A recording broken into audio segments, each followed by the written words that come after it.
ট্রেনে ঈদ যাত্রার প্রথম দিনে ভোগান্তিতে যাত্রীরা। দিনের প্রথম ভাগে পারাবত সহ প্রতিটি ট্রেনই ছেড়েছে বিলম্বে। গন্তব্যে রওনা হওয়ার জন্য অপেক্ষা করতে হয়েছে ৩০ মিনিট থেকে ২ ঘন্টা পর্যন্ত। তবে দুপুর ১২টার পর থেকে স্বাভাবিক হতে শুরু করে অবস্থা।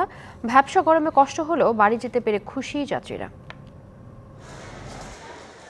সরকারি ছুটি শুরু না হওয়ায় ঈদ যাত্রার প্রথম দিনে ছিল না তেমন একটা যাত্রীর চাপ, তবে সে তুলনায় ভোগান্তি ছিল প্রচুর।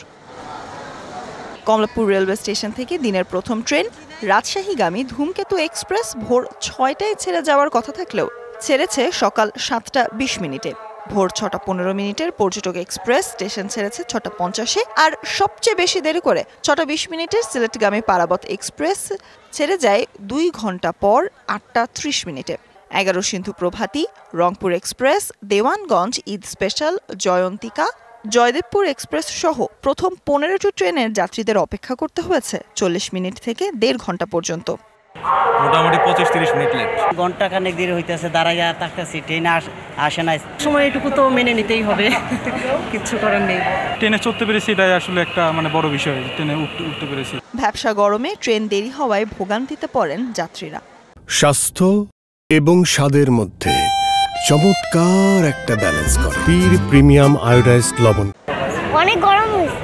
এই সিদ্ধা রাস্তা বন্ধ হয়েছে, ঘুরায় আবার ওই সিদ্ধা নিয়ে আসতেছে আমাদের। এই পর্যন্ত ভিতরে ফ্যান মুন ছাড়া নেই। এখন কি করা, ধৈর্য ধরে অপেক্ষা করতে হবে, এছাড়া কিছু নেই। ম্যাঙ্গো ও ক্যাটেল এক্সপ্রেস ট্রেনকে সময় দিতে হয় জানিয়ে কমলাপুর স্টেশন ম্যানেজার বলেন, বিভিন্ন ট্রেন দেরিতে পৌঁছানোর কারণে এমন বিপর্যয়। সকাল থেকে এখন পর্যন্ত আমাদের ২২টি ট্রেন ছেড়ে গিয়েছে। কেবলমাত্র ২টি আন্তনগর ট্রেন ১ ঘন্টা একটি, একটা ২ ঘন্টা বিলম্বে ছেড়ে গেছে। বাকি ট্রেনগুলো যথাসময় ছেড়ে গিয়েছে। ইনশাআল্লাহ পরবর্তী ট্রেনগুলো যথাসময় ছেড়ে যাবে। যাত্রীদের ভোগান্তি নির্মূলে আইন শৃঙ্খলা বাহিনীর ছিল কড়া নিরাপত্তা ব্যবস্থা। আমাদের রেগুলার যে ফোর্স আছে সেটা আমরা কাজে লাগিয়েছি সম্পূর্ণভাবে।